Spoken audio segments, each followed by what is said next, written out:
Merchant navy में ऐसे rewards हैं कि कोई भी आम इंसान देखेगा तो सोचेगा कि यार इसको तो ज्वाइन कर लेना चाहिए। शुरुआती पैकेज, स्टार्टिंग का जो पैकेज है मर्चेंट नेवी में, वो 1 से 1.5 लाख रुपए पर मंथ का है। छुट्टियां बहुत सारी, ऑल्दो जब काम पे जाना पड़ता है तो बहुत लंबे समय तक जाना पड़ता है, परंतु जब छुट्टियां मिलती हैं काफी अच्छी। और सबसे अच्छी बात कि जब आप इस जॉब को ज्वाइन करते हो तो हर 2 से 3 साल में प्रमोशन होता है। आप एक प्रमोशन, पहला आप ज्वाइन करते हैं 3rd ऑफिसर या 3rd इंजीनियर के पोस्ट पे, फिर आप 2nd ऑफिसर या 2nd इंजीनियर बनते हैं। 2 से 3 साल काम करें अगर आपने अच्छे से तो आप बन जाएंगे, और यहां पर आपका सैलरी बन जाएगा 1.5 लाख से 2 लाख के बीच में। फिर तुरंत 2-3 साल के अंदर आप प्रमोशन ले पाएंगे चीफ इंजीनियर या चीफ ऑफिसर, सैलरी 2.5 लाख से 6 लाख के बीच में, और डिपेंड करता है कौन सी कंपनी में, क्योंकि आप जैसे जैसे तजुर्बा लेंगे वैसे वैसे आपको पता चलेगा कि मर्चेंट नेवी या जो शिप बिल्डिंग है इसमें बड़ी बड़ी कंपनियां भी प्ले करती हैं। तो आपका पैसा जो अर्निंग होगा वो काफी मैसिवली हाई हो सकता है अगर आप एक सही कंपनी के साथ, सही शिपिंग कंपनी के साथ जुड़ते हैं। और फाइनल जो सबसे बड़ा पोस्ट होता है वो शिप कैप्टन, और शिप कैप्टन की सैलरी 8 लाख से 20 लाख रुपए पर मंथ तक की है। Per month, yes you are hearing it right. और इतनी सैलरी आप जो जैसे जैसे बढ़िया कंपनी की तरफ जाएंगे आपकी सैलरी बढ़ती जाएगी। तो ये आपको मर्चेंट नेवी देता है, ठीक है। तो आज मैं आपको इस सेशन में यही बताने वाला हूं कि ग्लोबल लेवल पे एम्प्लॉयमेंट बहुत ज्यादा बढ़िया है, कंपनियां बहुत ज्यादा नहीं है लेकिन अच्छी खासी हैं, और ये बड़ा निश मार्केट है, हर कोई इसमें प्ले नहीं करता। ऐसा नहीं कि हर कोई मर्चेंट नेवी बन रहा है और हर जगह मर्चेंट नेवी की जॉब्स है। इसके साथ साथ 30 से 40 कंट्रीज से ज्यादा आप एक साल में घूम सकते हैं। तो अगर कोई घूमने वाला इंटरेस्टेड इंसान है तो वो बहुत अच्छा घूम लेगा। हर 2-3 साल पे प्रमोशन होता है। डिमांड बहुत ज्यादा है, कहां गया, डिमांड बहुत ज्यादा है। डिमांड इसलिए ज्यादा है क्योंकि पहला, कंपनियां लिमिटेड है, लोग भी बहुत सारे, बच्चे भी नहीं जाते हैं, क्योंकि इसमें एक कठिनाई है कि अगर आप एक बार निकले शिप लेकर तो हो सकता है 3-4 महीने 5 महीने तक आप वापस घर नहीं आ पाए। क्योंकि अगर आप मान लेते हैं इंडिया से यूएसए के लिए निकले हैं, यूरोप के लिए निकले हैं, और शिप पे सामान लेकर अगर आप निकले हैं तो आप यहां से यूएसए जाएंगे, फिर यूएसए से वापस एक कोई शिप से आएंगे तो समय लग जाता है।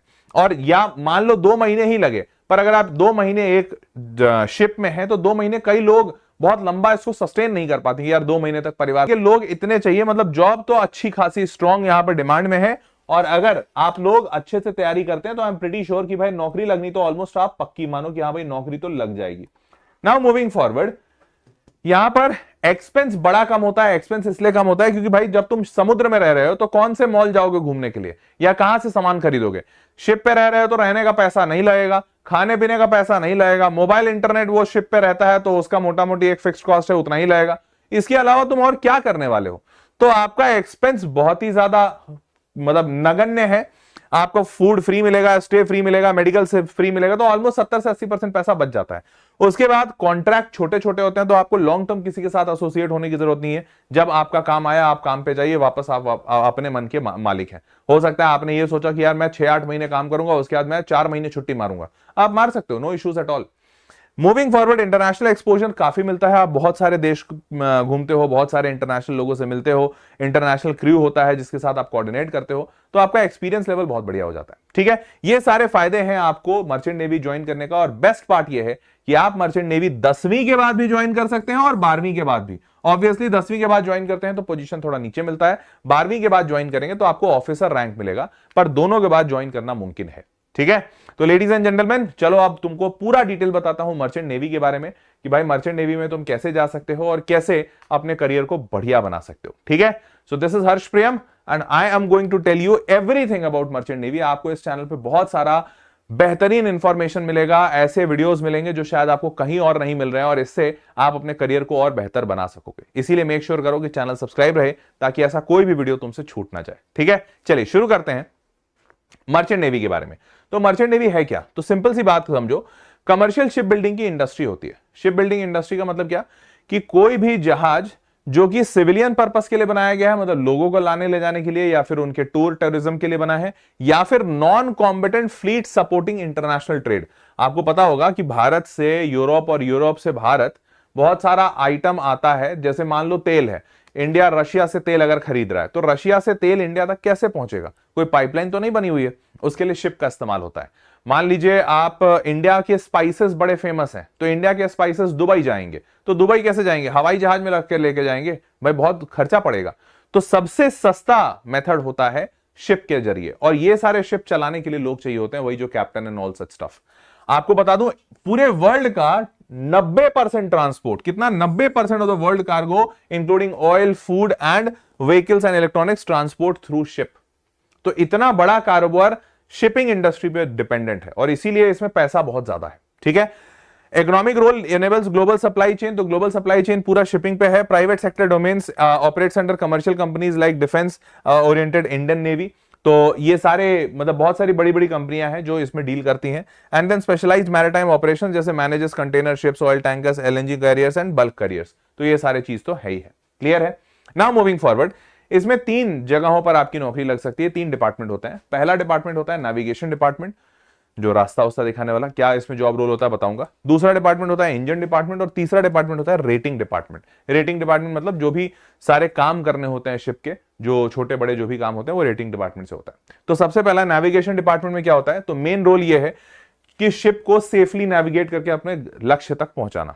इसमें कौन कौन रोल रहता है, तो सबसे पहला तो कैप्टन ही है जो शिप का करता धरता है, वो बताएगा कहां जाना है, कैसे जाना है। दूसरा चीफ ऑफिसर, चीफ मेट जिसे कहते हैं, manages cargo loading unloading and deck maintenance. Captain की अनुपस्थिति में यही वो इंसान है जो सब कुछ मैनेज करते हैं शिप पे। Third is second officer, second mate जिसे कहते हैं, responsible for navigation planning and medical care on board. तो chief officer gives order to second officer और सेकंड ऑफिसर शिप पे बाकी सारी चीजों को करते हैं कि भाई डायरेक्शन घुमाओ, रडार देखो, ये करो वो करो, ये सारी चीजें इनके हाथ पे रहती है। Then is third officer, third mate, in charge of life saving and fire fighting equipment. And fourth is deck cadet, trainee officer होता है जो learning ship operations under senior officers. ठीक है, तो ये 4 पोजीशंस 5 पोजीशंस रहते हैं जो कि शिप के ओवरऑल नेविगेशन के लिए और उसके पूरे कंट्रोल के लिए रिस्पॉन्सिबल होते हैं। ठीक है, तो ये हो गया आपका नेविगेशन डिपार्टमेंट और ये सारे रोल्स हैं। अब बात करते हैं इंजन डिपार्टमेंट। तो अब आपको पता है शिप को चलाने के लिए तो इंजन चाहिए, तो इंजन अगर बैठ गया तो शिप पूरे समुद्र के बीच में तो तुम मैकेनिक भी नहीं बुला सकते कि फोन कर लिए, एक तो पहले फोन नहीं काम करेगा और फोन काम कर दिया तो मान लो तुम पैसिफिक ओशियन के बीचों बीच हो, कौन सा मैकेनिक आ रहा है या कौन सा दूसरा शिप आ रहा है, दूसरा शिप आने में भी तुमको कई महीने लग जाएंगे, तो बड़ा दिक्कत है। तो यहां पर क्या होता है कि अपने साथ लोग हर शिप पे इंजीनियर्स की पूरी टीम चलती है। तो एक चीफ इंजीनियर जो हेड ऑफ इंजन रूम होते हैं after the captain, this is the most important person of the ship, क्योंकि इनको सब कुछ पता है शिप के बारे में। मतलब भाई मेन इंजन सब कुछ जानते हैं और नेविगेशन वगैरह तो जानते ही होंगे क्योंकि भाई सीनियर इंसान है। उनके नीचे second engineer supervise day to day engine room operations and maintenance, कि भाई कहीं कोई दिक्कत नहीं हो रहा है, इंजन गर्म नहीं हो रहा है, काम सही से हो रहा है, ऑयल वगैरह सब रिप्लेस हो रहा है, सब बढ़िया। Next is third and fourth engineer handle operations and repairs of specific machines such as generator, boiler and pump, क्योंकि शिप में अगर कुछ भी खराब हुआ तो सपोर्ट नहीं मिलेगा और हर एक पार्ट का कुछ एक रिस्पॉन्सिबिलिटी है। जैसे मान लो जनरेटर नहीं काम कर रहा है तो उस शिप में तुम अंधेरे में रह कैसे पाओगे, तुम रह ही नहीं पाओगे। भाई हवा तो ले लोगे पर बाकी चीज भी चाहिए ना, पानी भी शिप अपना खुद से बनाता है, जैसे स्टोर करके पानी शिप अपना बना रहा है, आपको बाथरूम में नहाने के लिए पानी गर्म मिल रहा है, लाइट मिल रहा है, मोबाइल काम कर रहा है, शिप का सारा ऑपरेशन काम कर रहा है, मशीनरी काम कर रही है। कैसे काम कर रहा है? जनरेटर से। जनरेटर खराब हो गया पूरा शिप बैठ जाएगा। तो कोई भी चीज खराब नहीं हो सकती और उसके लिए इंजीनियर्स चलते हैं। और engine cadet trainee engineer who learns practical engineering, तो आखिरी बात तो भैया लर्नर ट्रेनी इंसान रहता है। तो ये है पूरा इंजीनियरिंग साइड, ये भी शिप पे रहते हैं। And then is rating department. तो रेटिंग डिपार्टमेंट में डेक रेटिंग्स होते हैं, जैसे जिनको सीमेन कहते हैं। तो सीमेन वो होते हैं, their work includes ship painting, cleaning and helping in cargo handling. उसके बाद एबल सीमैन, ऑर्डिनरी सीमैन और बोसन सीमैन जो हेड ऑफ रेटिंग्स होते हैं, तो ही इज कॉल्ड बोसन। तो ये सारे लोग होते हैं। एंड देन इंजन रेटिंग्स भी होते हैं, they assist in engine room with cleaning, oil greasing, helping with the maintenance, heavy machinery, filter, oiler, wiper. तो मतलब बाकी के जो जितने और जॉब्स हैं वो सारे रेटिंग डिपार्टमेंट हैंडल करती है, क्योंकि शिप बहुत बड़ा होता है, बहुत सारे काम होते हैं, तो ये सारा काम होता है। तो 3 सेगमेंट समझ में आ गया, नेविगेशन डिपार्टमेंट, इंजन डिपार्टमेंट और रेटिंग डिपार्टमेंट। ये तीनों जगह नौकरी लग सकती है। अब ये तीनों जगह जो नौकरियां लगती हैं तो इसमें 10वीं और 12वीं के बाद जा सकते हो। अब रेटिंग डिपार्टमेंट में इंसान 10वीं के बाद ही जा सकता है, आफ्टर 10th वो यहां पे जा सकता है। परंतु अगर आपको नेविगेशन डिपार्टमेंट में या इंजन डिपार्टमेंट में जाना है तो यहां पर आप 12वीं के बाद ही जा सकते हैं, क्योंकि ये सीनियर लेवल पोजीशन है, ऑफिसर लेवल पोजीशन है। अब मेडिकल क्या है, तो भैया मेडिकल यहां थोड़ा स्ट्रिक्ट होता है, आप फिजिकली पूरी तरह से फिट होने चाहिए, ट्रैवलिंग के लिए आपको डॉक्टर इक्विप्ड माना हो। कलर ब्लाइंडनेस बिल्कुल अलाउड नहीं है, पार्शियल कलर ब्लाइंडनेस भी अलाउड नहीं है। डीजी शिपिंग मेडिकल सर्टिफिकेट दिया जाता है। तो DG is director general of shipping medical certificate must be issued by director general shipping approved doctors under the specified medical examination requirements. तो सरकारी doctor होते हैं जिनको कि शिपिंग डिपार्टमेंट ने अप्रूव कर रखा है, वो डॉक्टर्स आपको अप्रूव करेंगे कि आप सी में जाने के लिए अप्रूव्ड हैं या फिर इन पोस्ट के लिए अप्रूव्ड हैं, तभी आप अप्रूव हो सकते हैं।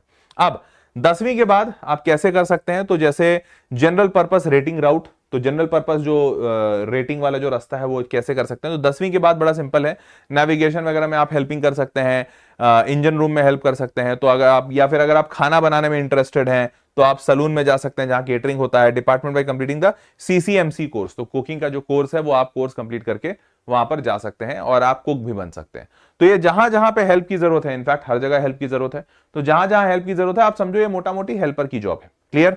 अब यहां पर रेटिंग डिपार्टमेंट इसको कहते हैं, 6 महीने की आपको ट्रेनिंग लगती है, वो 6 महीने की आप ट्रेनिंग कीजिए कंप्लीट, ये जो सीसीएमएस लिखा हुआ ना कोर्स, 6 महीने की कोर्स होती है।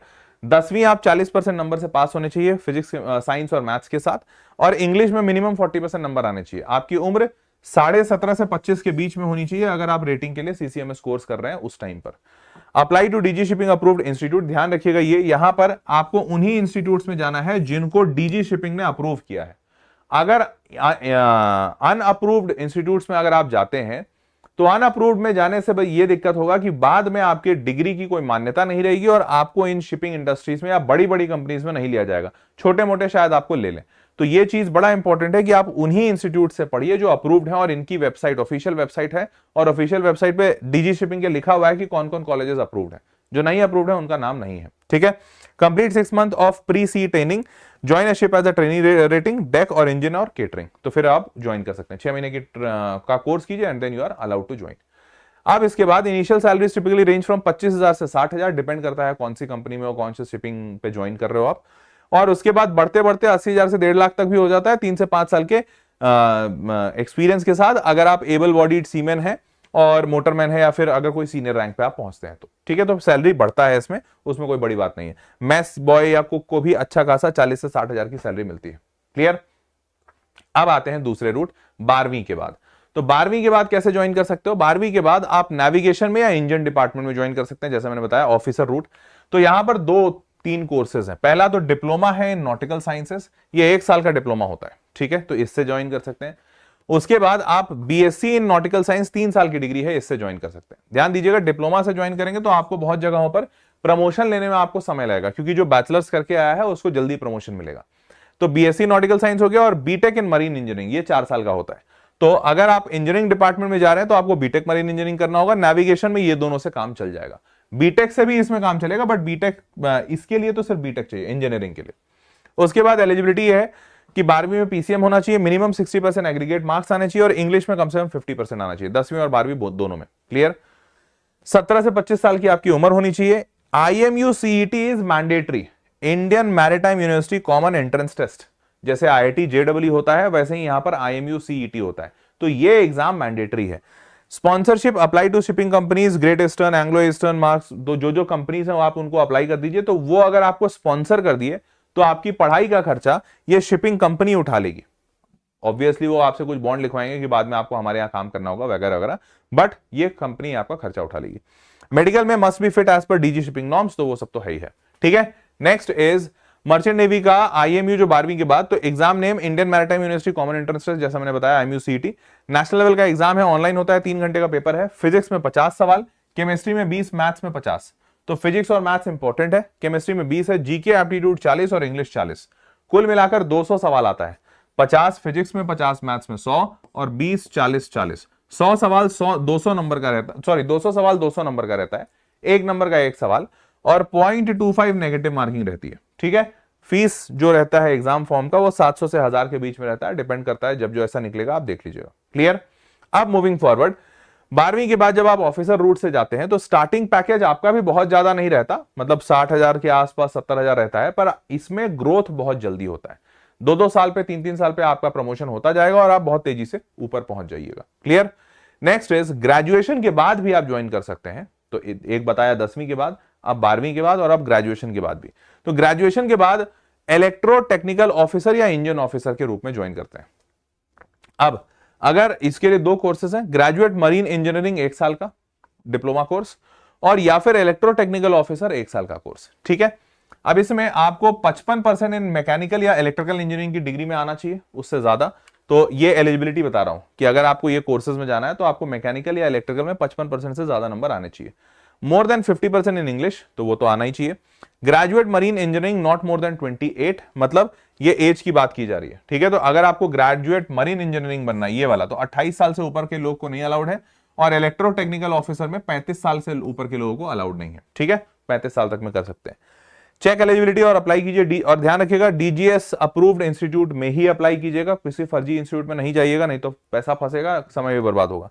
शॉर्ट लिस्टिंग होगी, अगर आपका कंपनी स्पॉन्सर्ड है वो भी खोल लीजिए, फिर आप एप्लीकेशन डालिए, शॉर्ट लिस्टिंग हो गई, फिर इंटरव्यू या रिटर्न टेस्ट लिया जाएगा आपको, ये भी हो गया तो मेडिकल फिटनेस होगा, और अगर वो भी हो गया तो then you are good to go.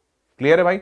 Now ऐसे आपको वेबसाइट मिल जाएंगे, वेबसाइट का लिंक मैं नीचे डिस्क्रिप्शन में भी डलवा दूंगा, गूगल पे भी आप सर्च कर सकते हैं। तो डीजी सर्टिफिकेट मैरिटाइम इंस्टीट्यूट्स कौन कौन है, जैसे Alberts maritime institute, all India marine academy, AMET city college, AMET institute of science and technology, ऐसे बहुत सारे कॉलेजेस हैं। तो ये इनके वेबसाइट पे, गवर्नमेंट ऑफ इंडिया के वेबसाइट पे ये मेंशन्ड है कि कौन कौन अप्रूव्ड है। जो नहीं अप्रूव्ड है आप वहां से मत कोर्स कीजिएगा। क्लियर? नेक्स्ट इज ग्रेजुएशन के बाद जब आपकी नौकरी लगती है तो 80 से 85 हजार रुपए के आसपास का पर मंथ स्टार्टिंग होता है, और वो फिर बढ़ते बढ़ते 1.5 लाख से 20 लाख रुपए महीने तक भी जा सकता है, क्योंकि इसमें पोटेंशियल बहुत है, और आप ऑलरेडी ग्रेजुएट हैं तो आप ऑफिसर रैंक पे ही जाएंगे। मेरी बात सबको समझ में आ गई? चलिए जी, अब बात करते हैं व्हाट सेशन। तो यहां तक की बात थी मर्चेंट नेवी की। ये मर्चेंट नेवी आपको पूरा बता दिया, तीनों रूट बता दिए, 10वीं के बाद, 12वीं के बाद और ग्रेजुएशन के बाद। ऐसे ही और भी वीडियोस आपके लिए मेरे पास प्लान्ड है, आप कौन सा चाहते हो ये जरूर बताना, क्योंकि पिछले सेशन में मैंने पूछा था और मैं हर सेशन में पूछता हूं। अब अगला वीडियो, अगर जैसे मर्चेंट नेवी का एक ऑप्शन बताया, तो एनडीए का ये चैनल है, एनडीए के बारे में तो मैं बताता रहूंगा, बट बच्चे एनडीए अगर नहीं हो पाया तो कुछ ना कुछ ऑप्शन रखता है। तो आप दूसरा क्या वीडियो चाहते हो, कमर्शियल पायलट पे, या फिर आईएमयू सीईटी पे और एक पूरा कंप्लीट डिटेल्स की एग्जाम कैसे निकलता है, कहां पे क्वेश्चन पेपर मिलेगा, पीवाईक्यू, या फिर एनडीए अगर आप 12वीं की बात करना चाहते हो तो एनडीए का एक रोड मैप। ये तीनों में से आपको जो भी सेशन चाहिए आप मुझे नीचे कमेंट बॉक्स में लिखकर बताइए, I will be happy to make a video on that. ठीक है, बच्चे अलग अलग ऑप्शन बोल रहे हैं, आप नीचे कमेंट बॉक्स में लिख के बता दीजिएगा। ठीक है, जिसपे सबसे ज्यादा सपोर्ट रहेगा वो वीडियो बना दूंगा। That was all for this session. उम्मीद करता हूं कि मजा आया होगा। चैनल जरूर सब्सक्राइब रखना, बेहतरीन कंटेंट मिलता रहेगा। और इसी के साथ अलविदा लेते हैं, मुलाकात करूंगा अगला सेशन में, तब तक के लिए टेक केयर, बाय बाय।